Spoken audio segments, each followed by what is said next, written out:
ओम शांति। आज सुनते हैं 8 अगस्त 2025 के ईश्वरीय अनमोल महावाक्य। प्रातः मुरली ओम शांति बाप दादा मधुबन से। मीठे बच्चे, सदा इसी खुशी में रहो कि हमने 84 का चक्र पूरा किया। अब जाते हैं अपने घर, बाकी थोड़े दिन ये कर्म भोग है। प्रश्न है, विक्रमादित्य बनने वाले बच्चों को विक्रमों से बचने के लिए किस बात पर बहुत ध्यान देना है? उत्तर, जो सर्व विक्रमों की जड़ देहाभिमान है, उस देहाभिमान में कभी न आए, यह ध्यान रखना है। इसके लिए बार बार देही अभिमानी बन बाप को याद करना है। अच्छे और बुरे का फल जरूर मिलता है, अंत में विवेक खाता है, लेकिन इस जन्म के पापों के बोझ को हल्का करने के लिए बाप को सच सच सुनाना है। ओम शांति। बड़े से बड़ी मंजिल है याद की। बहुतों को सिर्फ सुनने का शौक रहता है, ज्ञान को समझना तो बहुत सहज है। 84 के चक्र को समझना, स्वदर्शन चक्रधारी बनना है, जास्ती कुछ नहीं है। तुम बच्चे समझते हो हम सब स्वदर्शन चक्रधारी हैं। स्वदर्शन चक्र से कोई का गला नहीं काटते हैं, जैसे श्री कृष्ण ने के लिए दिखाया है। अब ये लक्ष्मी नारायण विष्णु को दो रूप है, क्या उनको स्वदर्शन चक्र है? फिर श्री कृष्ण को चक्र क्यों दिखाते हैं? एक मैगजीन निकालते हैं जिसमें श्री कृष्ण के ऐसे बहुत चित्र दिखाते हैं। बाप तो आकर तुम्हें राजयोग सिखाते हैं, न कि चक्र से असुरों का घात करते हैं। असुर उनको कहा जाता है जिनका असुरी स्वभाव है, बाकी मनुष्य तो मनुष्य है ना। ऐसे नहीं स्वदर्शन चक्र से बैठ सबको मारते हैं। भक्ति मार्ग में क्या क्या चित्र बैठ बनाए हैं, रात दिन का फर्क है। तुम बच्चों को इस सृष्टि चक्र और सारे ड्रामा को जानना है, क्योंकि सब एक्टर्स है। वह हद के एक्टर्स तो ड्रामा को जानते हैं, यह बेहद का ड्रामा है। इसमें डिटेल में नहीं समझ सकेंगे, वह तो 2 घंटे का ड्रामा होता है। डिटेल में पार्ट जानते हैं, यह तो 84 जन्मों को जानना होता है। बाप ने समझाया है, मैं ब्रह्मा के रथ में प्रवेश करता हूँ। ब्रह्मा के भी 84 जन्मों की कहानी चाहिए। मनुष्यों की बुद्धि में यह बातें आ न सके, यह भी नहीं समझते कि 84 लाख जन्म है या 84 जन्म है। बाप कहते हैं तुम्हारे 84 जन्मों की कहानी सुनाता हूँ। 84 लाख जन्म हो तो कितने वर्ष सुनाने में लग जाएं, तुम तो सेकंड में जान जाते हो। यह 84 जन्मों की कहानी है। हमने 84 का चक्र कैसे लगाया है? 84 लाख हो तो सेकंड में थोड़े ही समझ सकते हैं। 84 लाख जन्म है ही नहीं। तुम बच्चों को भी खुशी होनी चाहिए, हमारा 84 का चक्र पूरा हुआ। अब घर जाते हैं, बाकी थोड़े दिन यह कर्म भोग है।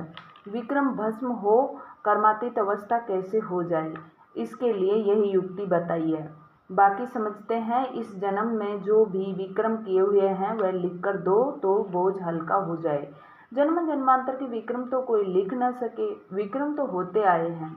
जब से रावण राज्य शुरू हुआ है तो कर्म विक्रम हो पड़ते हैं। सतयुग में कर्म अकर्म होते हैं। भगवानोवाच, तुमको कर्म अकर्म विक्रम की गति को समझाता हूँ। विक्रमाजीत का संवत लक्ष्मी नारायण से शुरू होता है। शिरडी में बड़ा क्लियर है, शास्त्रों में कोई ये बातें नहीं है। सूर्यवंशी चंद्रवंशी का राज भी तुम बच्चों ने समझा है कि हम ही थे। विराट रूप का चित्र भी बहुत बनाते हैं, परंतु अर्थ कुछ भी नहीं जानते। बाप बिगर कोई समझा नहीं सकते। इस ब्रह्मा के ऊपर भी कोई ना कोई जिसने सिखाया होगा। अगर कोई गुरु ने सिखाया होता तो उस गुरु का सिर्फ एक शिष्य तो नहीं हो सकता। बाप कहते हैं, बच्चे तुम्हें पतित से पावन बनाने से पतित बनना ही है। यह भी ड्रामा में नूंद है। अनेक बार यह चक्र पूरा पास किया है, पास करते ही रहेंगे। तुम हो ऑलराउंडर पाठधारी, आदि से अंत तक पाठ और कोई का है नहीं। तुमको ही बाप समझाते हैं, फिर यह भी समझाते हैं कि दूसरे धर्म वाले फलाने फलाने समय पर आते हैं। तुम्हारा तो ऑलराउंडर पाठ है। क्रिश्चियन के लिए तो नहीं कहेंगे कि सतयुग में थे, वह तो द्वापर के भी बीच में आते हैं। यह नॉलेज तुम बच्चों को ही बुद्धि में है, किसको समझा भी सकते हो। तुम्हारा दूसरा कोई सृष्टि का आदि मध्य अंत को नहीं जानते, रचयिता को ही नहीं जानते तो रचना को कैसे जानेंगे। बाबा ने समझाया है जो राइटिस बातें हैं वह छपाकर एरोप्लेन से सब जगह गिरानी है। वह पॉइंट्स अथवा टॉपिक्स बैठ लिखनी चाहिए। बच्चे कहते हैं काम नहीं है। बाबा कहते हैं ये सर्विस तो बहुत है, यहाँ एकांत में बैठ ये काम करो। जो भी बड़ी बड़ी संस्थाएं हैं, गीता पाठशालाएं आदि है, उन सबको जगाना है, सबको संदेश देना है। यह पुरुषोत्तम संगम युग है। जो समझदार होंगे वह झट समझेंगे। जरूर संगम युग पर ही नई दुनिया की स्थापना और पुरानी दुनिया का विनाश होता है। सतयुग में पुरुषोत्तम मनुष्य होते हैं, यहाँ है आसुरी स्वभाव वाले पतित मनुष्य। ये भी बाबा ने समझाया है। कुंभ का मेला आदि जो लगता है, बहुत मनुष्य जाते हैं स्नान करने। क्यों स्नान करने जाते हैं? पावन होना चाहिए है। पावन होना चाहते हैं तो जहाँ जहाँ मनुष्य स्नान करने जाते हैं वहाँ जाकर सर्विस करनी चाहिए। मनुष्य को समझाना चाहिए ये पानी कोई पतित पावनी नहीं है। तुम्हारे पास चित्र भी है, गीता पाठशालाओं में जाकर ये पर्चे बांटने चाहिए। बच्चे सर्विस मांगते हैं, ये बैठकर लिखो। गीता का भगवान परमपिता परमात्मा शिव है, न कि श्री कृष्ण। फिर उसकी बायोग्राफी की महिमा लिखो। शिव बाबा की बायोग्राफी लिखो। फिर आप ही वह जज करेंगे। यह पॉइंट्स भी लिखनी है कि पतित पावन कौन है। फिर शिव और शंकर का भेद भी दिखाना है।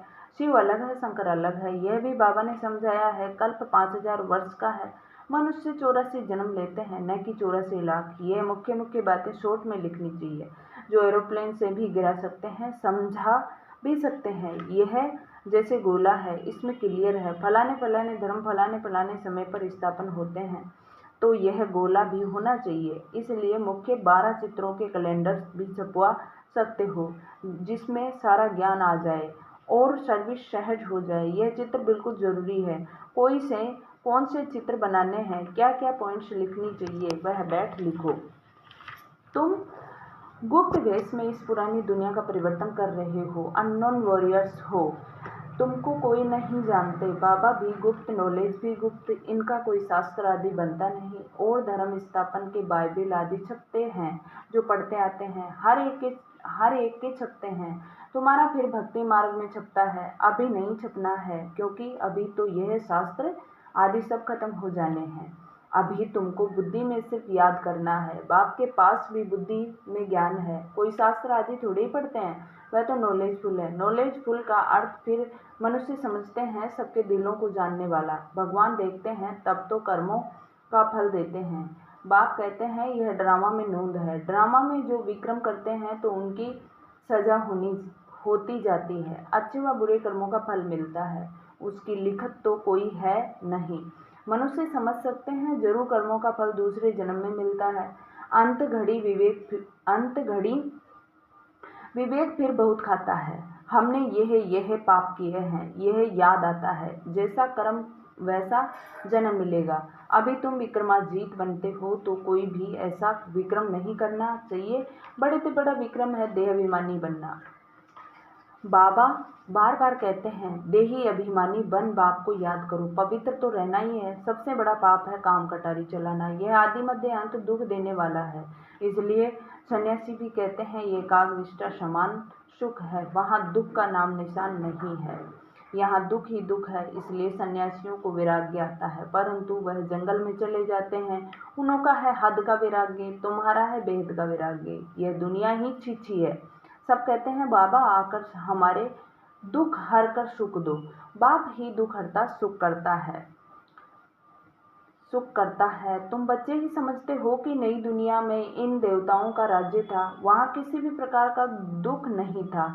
जब कोई शरीर छोड़ता है तो मनुष्य कहते हैं स्वर्गवासी हुआ, परंतु ये थोड़े ही समझते हैं कि इस नरक में है।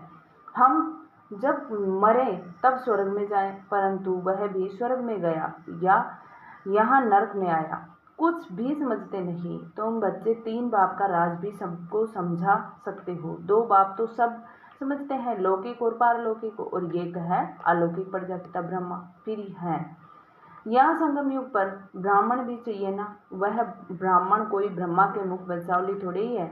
जानते हैं ब्रह्मा था, इसलिए ब्राह्मण देवी देवता नमः कहते हैं। यह नहीं जानते कि किसको कहते हैं, कौन से ब्राह्मण है। तुम हो पुरुषोत्तम संगम युगी ब्राह्मण, वह है कलयुगी। ये है पुरुषोत्तम संगम युग। जब तुम मनुष्य से देवता बनते हो, देवी देवता धर्म की स्थापना हो रही है, तो बच्चों को ये सब पॉइंट्स धारण करनी है और फिर सर्विस करनी है। पूजा करने व श्राद्ध खाने पर ब्राह्मण लोग आते हैं, उनसे भी तुम चिटचैट कर सकते हो, तुमको सच्चा ब्राह्मण बना सकते हैं। अभी भादों का मास आता है, सभी पितरों को खिलाते हैं, वह भी युक्ति से करना चाहिए, नहीं तो कहेंगे कि ब्रह्मा कुमारियों के पास जाकर सब कुछ छोड़ दिया। ऐसा कुछ नहीं करना है जिसमें नाराज हो, युक्ति से तुम ज्ञान दे सकते हो। जरूर ब्राह्मण लोग आएंगे तब तो ज्ञान देंगे ना। इस मास में तुम ब्राह्मणों की बहुत सर्विस कर सकते हो। तुम ब्राह्मण तो प्रजापिता ब्रह्मा की औलाद हो, बताओ ब्राह्मण धर्म किसने स्थापन किया?